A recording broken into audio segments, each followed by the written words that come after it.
Thank you for watching Scary Bear Attacks. If you like this episode, please remember to hit the like button and leave a comment or two, then subscribe and click on the bell to receive notifications of whenever we release new videos. Also, please remember to share them to your social media. Letting out a high-pitched mew, the elk hunter searched the brush for a response. It had been a slow day hunting, but something was creeping around in the willows below him. It seemed to move each time he used his elk call, so he hoped it was homing in on him. He was positioning himself for a shot after letting out another mew on his elk call. The bushes wagged as a very large animal pushed its way through the brush. Readying himself, he flipped the safety on his rifle off in anticipation. One last violent shake rattled the bush just before a large grizzly bear stepped out, followed by 2 cubs from this year. The hunter raised his rifle just before seeing the angry sow's head drop before she took the first of only a few leaps toward him. Welcome back to Scary Bear Attacks. Fort Steele lies in the East Kootenays region of southeastern British Columbia, where jagged peaks and ravines carve the land. The area has a mild continental climate with cold, snowy winters, wet springs and falls, and warm but mild summers. Conifer forests dominate the slope with Engelmann spruce, subalpine fir, and western larch stretching upward. Understories host huckleberry, saskatoon, and beargrass, as willows fringe the creek banks, and shrubs like thimbleberry and twinberry bristle along waterways. Big game roam these hills and include elk, mule deer, moose, and mountain goats. Predators include wolves, wolverines, cougars, and of course, grizzly and black bears. Game trails were blazed a long time ago by forest animals to resources and bedding areas, but humans use these trails as well. On Thursday, October 2nd, 2025, an experienced elk hunter whom we'll call Jerry adventured into the forest in pursuit of his favorite game. He packed his rifle and ammo, as well as snacks, water, and elk bugles. Using elk calls gives hunters an advantage that spot and stalk hunting does not. It is a method involving vocal mimicry to entice bulls and cows to give away their location or come out of cover toward your location. It is unknown whether he carried bear spray or other deterrents. No dog is reported to have been present. His decision to use an elk call in bear country introduced risk, though he had done it often on prior hunts. Mimicking an angry bull or a lost cow looking for company not only works to attract elk. Predators that stalk elk have been known to hone in on the bugles and mews from elk, and if a human is making them, they may bring in a hungry bear instead of their intended prey. Given that Jerry was from the area, he had undoubtedly heard of the several grizzly bear attacks in the past. In hunting seasons around Fort Steele and the Columbia Mountains, a few precedent maulings had been documented, mostly defensive attacks by sows protecting cubs. In 2018, a hunter in the interior was surprised by a sow that had bedded less than 100 meters ahead, and with no visual buffer, the bear attacked before the human could react. In 2022, a similar backcountry calling session near Revelstoke prompted a warning bulletin after a hiker spotted a bear before quickly retreating. Conservation officers in these regions have increasingly emphasized avoiding elk calling in dense terrain. As Jerry settled into the brush along a saddle, his eyes fixed on a distant timberline. Reaching into his pants pocket, he retrieved his elk call and slipped it into his mouth. Letting out a few gentle mews, he did his best to mimic a lonely cow elk looking for a nearby bull. Watching the hillside, his eyes searched for any motion as his ears waited to hear a reply. As he waited, Jerry noticed a few bushes jostling a short distance away from him, so he let out another mew. The animal in the bush seemed to respond to the call and headed toward him through the brush. A little over 30 yards away, a sow emerged, stepping forward as her cubs, small but alert, hung back. The hunter, surprised, brought up his rifle, but as he searched for a shot, the bear began bounding toward him. He fired one defensive shot before the bear slammed him to the ground. If the shot he fired struck the sow, she showed no signs of it. She swatted Jerry to the ground and pressed him flat beneath her bulk and power. Raining down swats and bites from above the man, she tore gashes and punched holes in his flesh at any place she could contact. After several seconds of unrelenting violence, the sow seemed to tire and took a few steps backward. As Jerry waited for a renewed attack from her, he could hear the cubs growling and squealing from the brush several yards away. It seemed as if the sow was blinded by rage at the sight of the man, and the cubs' growls brought her back to sanity. The sow trotted back over to her cubs and ensured they were unhurt. Turning back toward the brush, she led them away and left Jerry battered, bruised and bloodied, but breathing. Jerry was severely wounded and was in critical condition. It isn't clear how he managed to get help, but only that he was airlifted to Kelowna General Hospital, where he remains hospitalized and unable to speak due to the seriousness of the injuries inflicted during the attack.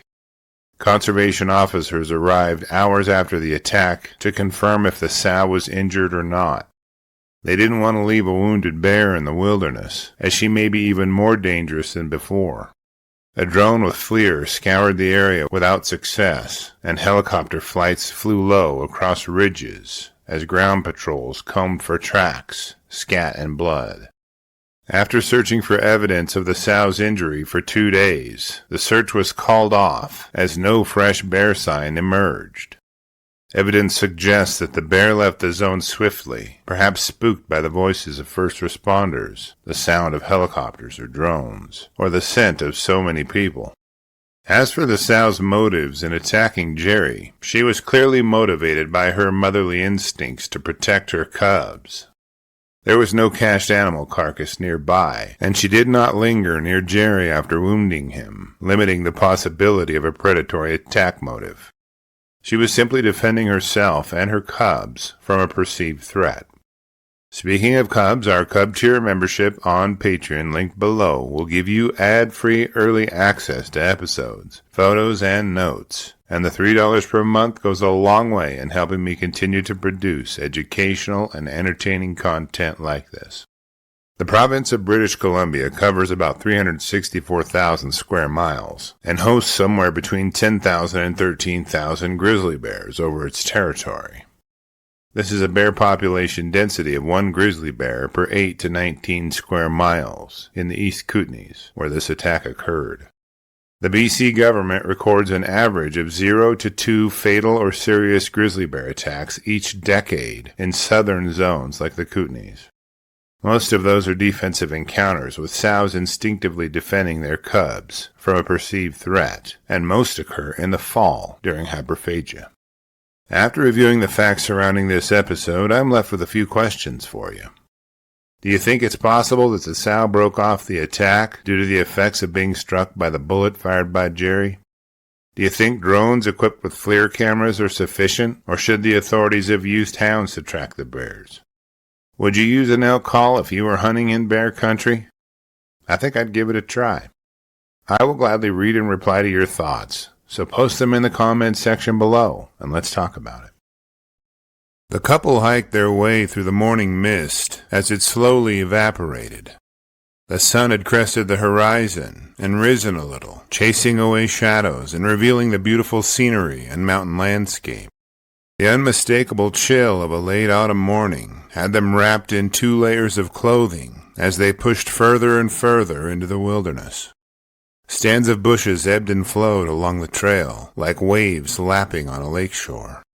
At one point in the trail, the vegetation pressed in closely and towered over it, creating a tunnel through it. As the hikers picked their way through the tunnel, a loud woof sounded, followed by crashing timber and popping brush. They froze in fear, understanding that they had mistakenly gotten too close to something powerful and violent. Craning their necks up the trail, they watched as a massive grizzly sow and her cubs broke from the brush towards them. Welcome back to Scary Bear Attacks. The McGregor Mountain area is a wilderness northeast of Prince George, British Columbia, nestled within the rain-shadowed slopes, where the Rocky Mountains lean into the McGregor Plateau. The terrain here is classic central British Columbia, dense lodgepole pine, aspen, and black spruce forests, broken by alpine meadows and bogs. Autumn often brings a mix of drizzle and bright days, with highs around 45 degrees Fahrenheit and lows near freezing. Among the region's native vegetation, hikers commonly pass wild rose shrubs, red osier dogwood, and willow thickets, all showing their fiery fall hues by October. Soapberry, huckleberry, and blueberry bushes, three of the bear's favorite foods, grow thick beneath the canopy, drawing wildlife from miles around. Large herbivores such as moose, mule deer, and mountain caribou browse these valleys. Common predators include gray wolves, cougars, black bears, and of course, grizzly bears, the dominant omnivore, whose presence defines and shapes the ecosystem. A local couple who were avid outdoor enthusiasts had planned a weekend hike along the farm cabin trail in the McGregor Mountains. The husband, whom we'll call Tim, was carrying a day pack containing snacks, water, and bear spray. The wife, whom we'll call Terry, was carrying a similar pack along with a Garmin inReach, but noticeably missing from their gear was a firearm and an air horn.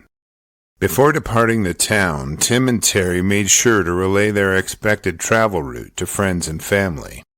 They were without the canine companionship so common in the back country. The McGregor Mountain area lies within one of British Columbia's most active grizzly bear corridors, a wild expanse linking the Heart Ranges with the Caribou Mountains. Over the past century, human access has grown through forestry roads and recreational trails, occasionally bringing people into close contact with bears. In the early 1990s, there were several defensive grizzly encounters north of Prince George, though none fatal. More recently, in October of 1998, a local man named George Ivanoff was killed by a grizzly, not far from this same region near Bear Paw Ridge. An episode on this channel discusses the Ivanoff attack, and I've linked to it in the article below this video if you'd like to review the details. The past summer of 2025, another pair of grizzly attacks occurred near Eagle River and Anchorage, Alaska, showing that late-season bear encounters remain common through the north as bears prepare for winter denning. We frequently consider the lack of a berry crop or salmon run as a major factor when bear attacks increase, but sometimes an abundance of food source can be an influence as well. Conservation officers have noted that a strong berry crop this year drew bears lower into the valleys. While food availability was high, it also increased human-bear overlap, especially along trails with easy access to ripe berries. The province's ongoing balance between conservation, forestry, and recreation continues to test coexistence between humans and grizzlies. Along the trail, Tim and Terry had made their way into the part of the trail overgrown by bushes. While making their way through, a loud woof and breaking brush alerted them that they had trodden too closely to a bear, but they weren't sure what kind it was just yet. Frozen by fear, the hikers stared up the trail as an enormous grizzly sow and her two cubs rushed from the brush and barreled toward them. The angry sow was upon them before their bear spray could be retrieved from its holster. With a single blow, the sow swatted Tim with such force that her claws ripped gashes across his head and chest. The impact of the blow sent him flying through the air as the angry sow pivoted her attack toward Terry by the time Tim had hit the ground. The woman had more time to react than Tim and likely covered her head with her arms before the bear knocked her to the ground as well. In a violent attack, the sow bounced from one victim to the other, punching deep holes in flesh with her canines and tearing gashes wherever her claws touched, leaving both hikers bleeding, severely wounded, but alive. After neutralizing the perceived threat to her cubs, the sow rounded her young'uns up and disappeared into the brush. Somehow one of the hikers managed to retrieve the inReach and sent out a cry for help. Emergency crews responded after receiving a satellite communication alert. Helicopters from Prince George Search and Rescue airlifted the victims to Prince George Airport, where ambulances awaited. Tim was reportedly in critical condition, while Terry was in stable condition, both receiving immediate trauma care at a regional hospital. Authorities from the BC Conservation Officer Service investigated and determined that the attack was defensive, a sow protecting her cubs, not a predatory bear. Speaking of cubs, our Cub Tier membership on Patreon, linked below, will give you ad-free early access to episodes, notes, and photos. And the $3 per month goes a long way in helping me continue to produce educational and entertaining content like this. Wildlife officers announced that no attempt would be made to locate or destroy the bear, a decision widely supported by conservationists. The trail system surrounding Pass Lake and McGregor Mountain has been temporarily closed until further notice. The injured hikers remain under medical care, with Tim still in recovery.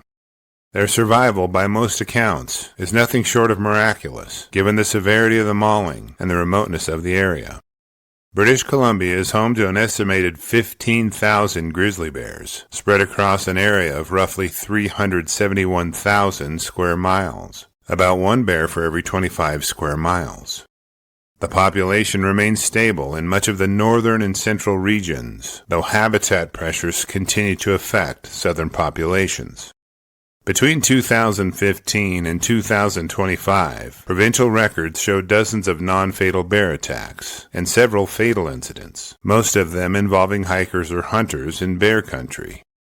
In nearly every case, the bear's behavior was found to be defensive rather than predatory. After reviewing the facts surrounding this episode, I'm left with a few questions for you. Given the sow's behavior was a natural reaction to human presence near her cubs, how can hikers avoid similar incidents in the future? Will increased trail access and wild corridors like McGregor Mountain continue to raise the risk of sudden bear encounters? Should seasonal closures extend into autumn, when grizzlies are most food-focused and defensive of cubs? I will gladly read and reply to your thoughts, so post them in the comments section below, and let's talk about it.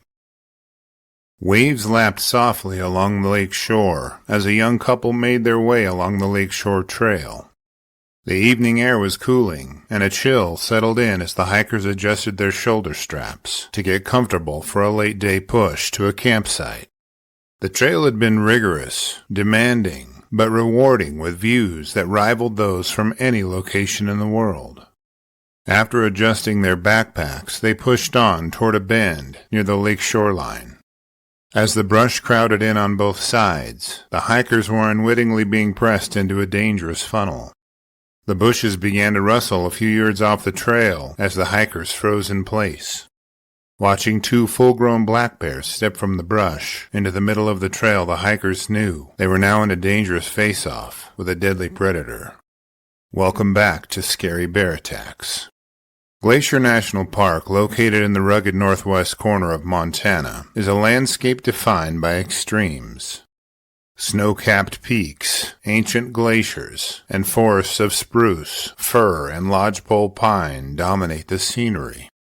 Beneath them, wild huckleberries, serviceberries, and mountain ash provide a feast for bears during the short northern summer.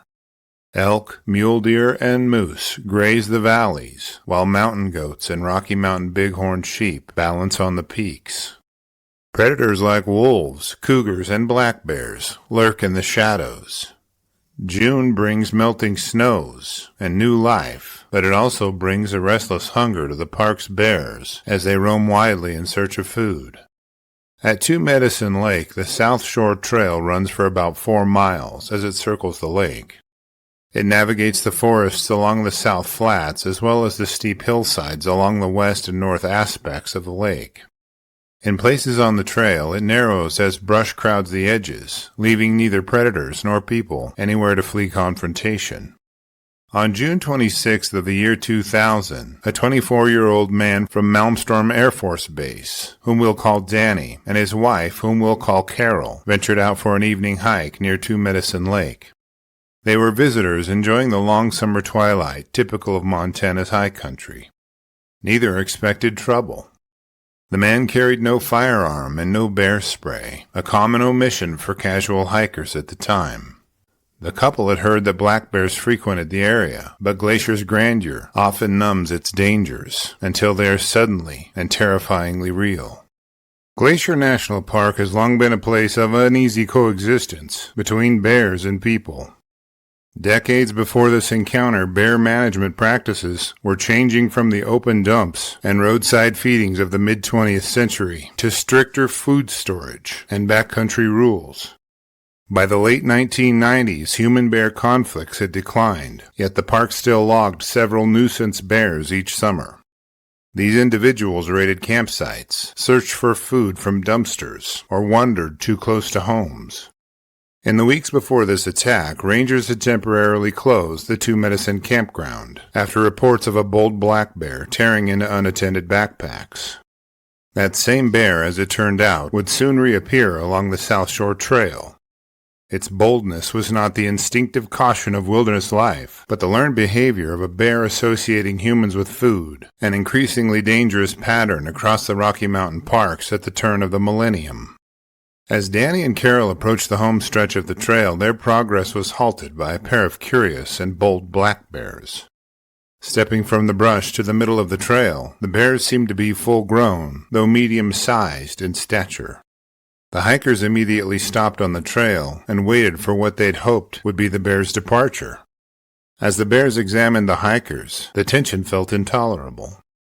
Danny and Carol hoped to see the bears disappear into the brush, but nervously watched as they seemed to examine the hikers for weakness. In a slow, deliberate, and cautious retreat, Danny and Carol began to back away from the bears. It isn't clear what triggered one of the bears to charge. Perhaps the retreat was viewed as weakness, or maybe the bears thought their prey was escaping. No matter the motive, the bear dashed toward Danny and tackled him to the ground. After being slammed to the ground, Danny was overcome by the power of the bear and the rotten smell of its breath. The bear's claws raked Danny's jacket, tattering it wherever they touched, as Carol screamed in horror for help. Having pinned Danny to the ground, the bear bit into his upper arms in an attempt to stop him from using them to defend himself. As the man twisted and squirmed in pain, the bear switched the focus of its attack from arm to arm and back again, punching holes in his flesh with its canine teeth. After a few seconds of pain and terror, Danny realized that this bear wasn't trying to neutralize a potential danger to itself. It was trying to kill and possibly eat him. Striking out at the bear, Danny felt coarse hair and rock-hard muscles in the bear's neck and shoulders. Knowing he had to find a way to inflict pain on the bear, Danny reached into his pocket for the only means of defense he carried, his car keys. Braiding the keys between his fingers, Danny jabbed at the bear's eyes and face. He was swinging blindly and desperately, but could feel his fists striking the bear time and time again. Danny's efforts to fend the bear off with his fists must have convinced the bear that the cost was greater than the reward. The bear suddenly withdrew and fled into the brush off the trail, followed by the other bear. Now with Danny shaken, wounded and bleeding, the couple made their way back to their vehicle and drove toward Browning, where medical staff treated and released the man for puncture wounds and lacerations. Rangers later closed the area, suspecting the bear's involvement in earlier aggressive behavior that month. For several days after the incident, rangers searched the Two Medicine area. Reports continued to surface of a bear prowling near cabins and the staff housing by the lake. On July 1st, the same bear returned, but made the mistake of climbing onto the porch of the boat concessionaire's residence and attempted to enter through windows and doors. Rangers made the difficult decision to destroy the animal, citing Glacier's bear management policy. Any bear that directly attacks a human or repeatedly threatens people near dwellings cannot be safely relocated. The bear's body was examined. Its condition was typical of a midsummer forager, neither starving nor sick. Its behavior had likely been reinforced by access to unsecured food. Though the man's injuries were not life-threatening, the incident served as a reminder that even black bears, often considered timid, can be dangerously unpredictable. As for the bear's motives in the attack, they are not as clear-cut as they seem. It is possible that the bear that attacked Danny could have been the sow and the other her grown cub. This would demonstrate the possible motive of a defensive reaction to a perceived threat. However, because the bear did not bluff charge nor flee upon sight of the hikers, it is also possible the bear considered Danny and Carol potential prey. There was no cached animal carcass noted nearby, but one of the bears may have been the cub of the other. Speaking of cubs, our Cub Tier membership on Patreon linked below will give you ad-free early access to episodes, photos, and notes. And the $3 per month goes a long way in helping me continue to produce educational and entertaining content like this. Glacier National Park covers more than 1,500 square miles and is home to an estimated 600 black bears, roughly one for every 2.5 square miles of habitat. In the decade surrounding the year 2000, the park averaged fewer than 2 bear attacks per year, most of them defensive in nature or involving food-conditioned animals. The two-medicine incident, though non-fatal, reinforced the importance of securing all attractants and carrying bear spray, a message that remains vital today.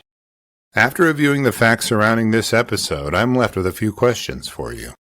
Do you think the bear would have attacked if it had never learned to associate humans with food?